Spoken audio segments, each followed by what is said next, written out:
ஆதவன் தொலைக்காட்சி நேயர்களுக்கு இனிமையான வணக்கம். இன்று 26 செப்டம்பர் மாதம் 2016 திங்கட்கிழமை. இன்றைய வீரகேசரி பத்திரிகையின் பிரதான தலைப்பு செய்தியாக, அனைத்து தடைகளையும் தாண்டி நல்லிணக்கத்தை அடைவோம், எழுக தமிழ் பேரணி எமது முயற்சிக்கு பாரிய தடை என்கின்றது அரசாங்கம் என்பதாக அந்த செய்தி பிரதான தலைப்பு செய்தியாக பிரசுரிக்கப்பட்டுள்ளது. வடக்கிலும் தெற்கிலும் எவ்வாறான இனவாத செயற்பாடுகள் முன்னெடுக்கப்பட்டாலும், எவ்வாறான தடைகள் ஏற்படுத்தப்பட்டாலும் தேசிய நல்லிணக்கத்தை அடையும் பயணத்தை அரசாங்கம் கைவிடாது. ஜனாதிபதி மற்றும் பிரதமர் தலைமையிலான அரசாங்கம் வடக்கு கிழக்கு மக்களின் பிரச்சினைகளை தீர்த்து நல்லிணக்கத்தை அடைந்தே தீரும் என்று அமைச்சர் மஹிந்த சமரசிங்க தெரிவித்தார் என்பதாக அந்த செய்தி பிரதான தலைப்பு செய்தியாக பிரசுரிக்கப்பட்டுள்ளது. வீரகேசரியின் ஆசிரியர் தலையங்கம், எழுக தமிழ் எழுச்சி பேரணியும் அரசியல் தீர்வுக்கான அவசியமும் என்கின்ற தலைப்பில் வெளியாகியுள்ளது. வடக்கு கிழக்கு தமிழ் மக்களின் அரசியல் அபிலாஷைகளை நிறைவேற்ற கோரியும், உடனடி பிரச்சினைகளுக்கு தீர்வு காணுமாறு வலியுறுத்தியும் பல்லாயிரக்கணக்கான தமிழ் மக்கள் ஒன்றிணைந்து எழுக தமிழ் எழுச்சி பேரணியை நேற்று முன்தினம் யாழ்ப்பாணத்தில் நடத்தியுள்ளனர். தமிழ் மக்கள் பேரவையின் ஏற்பாட்டில் நடைபெற்ற இந்த எழுச்சி பேரணியில் கலந்து கொண்ட மக்கள் வடக்கு கிழக்கு இணைந்த தமிழர் தாயகத்தின் பூரண சுயாட்சியையும் சுய நிர்ணய உரிமையையும் அங்கீகரிக்கும் சமஷ்டி ஆட்சி முறையான தீர்வு வேண்டும் என்றும், தமிழ் தேசிய இனத்தின் அடையாளத்தையும் தமிழர் தாயகத்தின் அடையாளத்தையும் சிதைத்து சீரழிக்கும் வகையில் மேற்கொள்ளப்படும் பௌத்த சிங்கள பேரினவாத நடவடிக்கைகள் உடன் நிறுத்தப்பட வேண்டும் என்றும், காணாமல் போனோர் பிரச்சினைகள், அரசியல் கைதிகள் விவகாரம் என்பவற்றுக்கு தீர்வு வேண்டும் என்றும், மக்களின் பூர்வீக குடியிருப்புகளில் சட்டவிரோதமாக நிலை கொண்டுள்ள இராணுவத்தினர் வெளியேற வேண்டும் எனவும், மீள்குடியேற்றம் சர்வதேச நியமனங்களுக்கு ஏற்ப துரிதப்படுத்தப்பட வேண்டும் என்றும், இன அழிப்பு எதிர்காலத்தில் இடம்பெறா வண்ணம் பக்கசார்பற்ற சர்வதேச விசாரணை மூலம் நீதி வழங்கப்பட வேண்டும் என்றும் வலியுறுத்தியுள்ளனர் என்பதாக அதனை வலியுறுத்தி இன்றைய ஆசிரியர் தலையங்கம் பிரசுரிக்கப்பட்டுள்ளது. அடுத்ததாக வீரகேசரியின் மலையக பக்கத்தில் வெளியாகிய செய்தியாக, தோட்ட தொழிலாளர்களுக்கு துரோகம் இழைக்கப்படின் மனிதனாக இருக்க மாட்டேன், பொது செயலாளர் வடிவேல் சுரேஷ் என்பதாக அந்த செய்தி பிரசுரிக்கப்பட்டுள்ளது. பெருந்தோட்ட தொழிலாளர்களுக்கு எவ்வகையிலேனும் துரோகம் இழைக்கப்படின் நான் மனிதனாக இருக்க மாட்டேன், எனது உயிரையும் துச்சமாக மதித்து தோட்ட தொழிலாளர்களை காப்பேன், கூட்டு ஒப்பந்தம் கைச்சாத்திடும் விடயத்திலும் எத்தகைய ரகசியங்களும் மறைமுகமாக மேற்கொள்ளப்படக்கூடாது, அனைத்து விடயங்களிலும் நம்பகத்தன்மையும் வெளிப்படைத்தன்மையும் பேணப்படல் வேண்டும் என்று இலங்கை தேசிய தொழிலாளர் சங்க பொது செயலாளரும் பதுளை எம்பியுமான வடிவேல் சுரேஷ் தெரிவித்தார் என்பதாக அந்த செய்தி பிரசுரிக்கப்பட்டுள்ளது.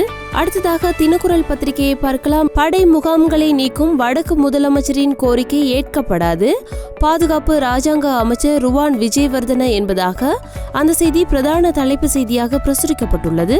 வடக்கு முதலமைச்சர் ஹர்த்தால் ஆர்ப்பாட்டங்களை நடத்தி இராணுவ முகாம்களை அகற்றுமாறு கோரினாலும் அதற்கு ஒருபோதும் இணங்க போவதில்லை எனவும், இதன்படி வடக்கில் எந்தவொரு படை முகாமும் நீக்கப்படாது எனவும் பாதுகாப்பு ராஜாங்க அமைச்சர் ருவான் விஜயவர்தன தெரிவித்துள்ளார்.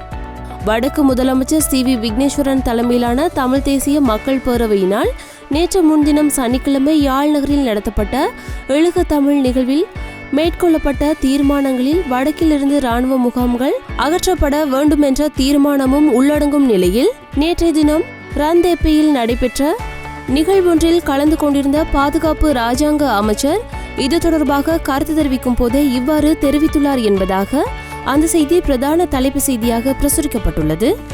தினக்குரலின் ஆசிரியர் தலையங்கம், தொடரும் அறவழி போராட்ட பயணம் என்கின்ற தலைப்பில் வெளியாகியுள்ளது. போர் முடிவுக்கு கொண்டுவரப்பட்டு 7 ஆண்டுகள் கடந்துவிட்ட நிலையிலும் நல்லாட்சி ஸ்லோகத்துடன் புதிய அரசாங்கம் பதவியேற்று 20 மாதங்கள் தாண்டிவிட்ட சூழ்நிலையிலும் தமிழ் மக்கள், குறிப்பாக வடகிழக்கை வரலாற்று ரீதியாக வாழ்விடமாக கொண்ட தமிழ் மக்கள் உள்ளக குமுறல்களையும் சோகத்தையும் எதிர்பார்ப்புகளையும் யாழ்ப்பாணத்தில் வெளிப்படுத்தியுள்ளதை அவதானிக்க முடிகிறது. பிரிட்டிஷாரிடமிருந்து நாடு சுதந்திரம் அடைந்த காலத்திலிருந்து தமிழ் மக்களின் பல்வேறு பிரச்சனைகள் தொடர்பாக, குறிப்பாக உரிமைகள் உள்ளடங்கலாக அடிப்படை பிரச்சனைகள், தேவைகளுக்கு நியாயபூர்வமாக தீர்வு கோரி அகிம்சா வழியில் போராட்டங்களை முன்னெடுத்து வருவது முடிவின்றி தொடர்கிறது. இடையில் சுமார் 3 தசாப்த காலம் ஆயுத போராட்டம் நீடித்திருந்தது. ஆயினும் 2009 யுத்தம் முடிவுக்கு கொண்டு வரப்பட்டிருந்த போதும் தமிழ் மக்களின் நியாயபூர்வமான ஜனநாயக ரீதியான கோரிக்கைகள் முழுமையாக நிறைவேற்றப்படவில்லை.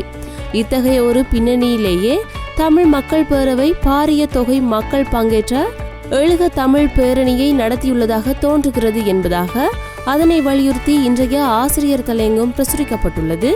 அடுத்ததாக சுடரொளி பத்திரிகையை பார்க்கலாம். புதிய அரசமைப்பு அவசியம் இல்லை, எழுக தமிழ் குறித்து விழிப்பாக இருக்குமாறு மஹிந்த அறிவுரை என்பதாக அந்த செய்தி பிரதான தலைப்பு செய்தியாக பிரசுரிக்கப்பட்டுள்ளது. அரசமைப்பை மறுசீரமைக்கும் முயற்சியில் அரசு தீவிரமாக இறங்கியுள்ள நிலையில் நாட்டுக்கு புதியதொரு அரசமைப்பு அவசியமில்லை என்று முன்னாள் ஜனாதிபதி மஹிந்த ராஜபக்ஷ குறிப்பிட்டுள்ளார்.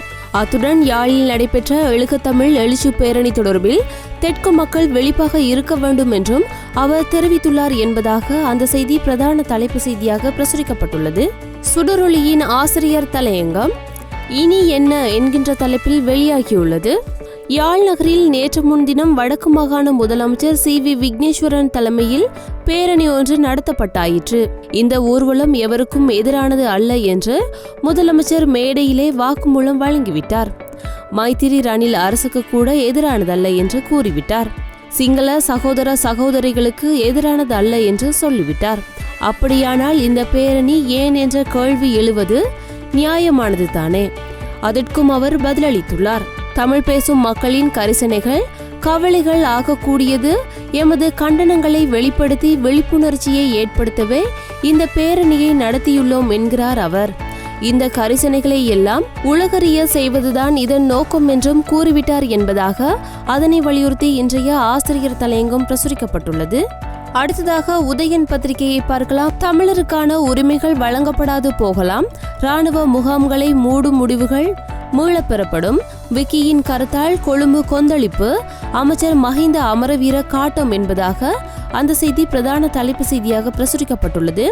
அடுத்ததாக வலம்புரி பத்திரிகையை பார்க்கலாம். உலக வரலாற்றின் உன்னத தியாகி லெப்டினன்ட் திலீபனின் நினைவு நாள் இன்றாகும், தமிழர் தேசமெங்கும் உணர்வுகள் தகிப்பு என்பதாக அந்த செய்தி பிரதான தலைப்பு செய்தியாக பிரசுரிக்கப்பட்டுள்ளது.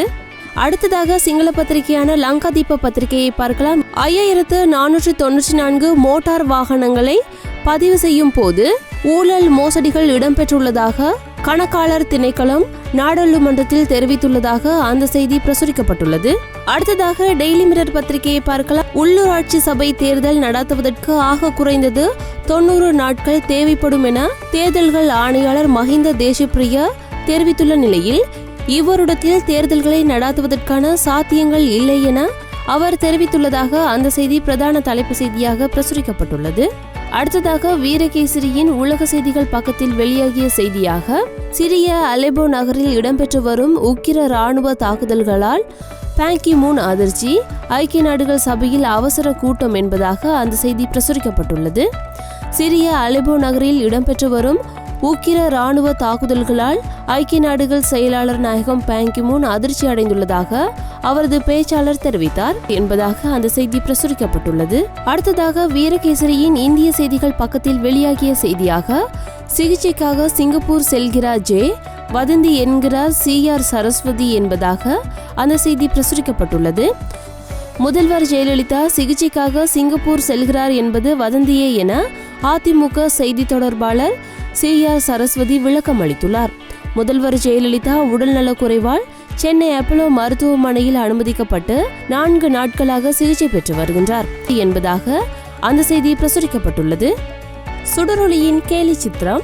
நோபல் பரிசுக்காக ஜனாதிபதி மைத்ரிபால சிறிசேனவின் பெயர் பரிந்துரைக்கப்பட்டுள்ளதாக செய்திகள் வெளியாகியுள்ள நிலையில் அதற்கு ஒத்துழைப்பு வழங்கிய பிரதமர் ரணில் விக்ரமசிங்க மற்றும் முன்னாள் ஜனாதிபதி சந்திரிகா ஆகியோர் ஊரெல்லாம் உன்னை கண்டு வியந்தாரா, உன்னோடு காதல் சொல்லி நயன்தாரா என்று அவரை பார்த்து வியந்து நிற்பதாக அதனை சித்தரிக்கும் வகையில் இந்த கேலி சித்திரம் பிரசுரிக்கப்பட்டுள்ளது.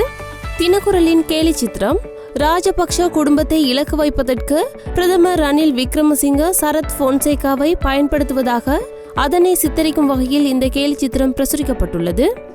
இன்று கொழும்பிலிருந்து வெளியான நாளேடுகளினதும் பிராந்தியத்திலிருந்து வெளியான நாளேடுகளினதும் செய்திகளை பார்த்திருந்தோம். மற்றும் ஒரு நாளேடுகளில் நமது பார்வை நிகழ்ச்சியினூடாக சந்திக்கும் வரை நன்றி, வணக்கம்.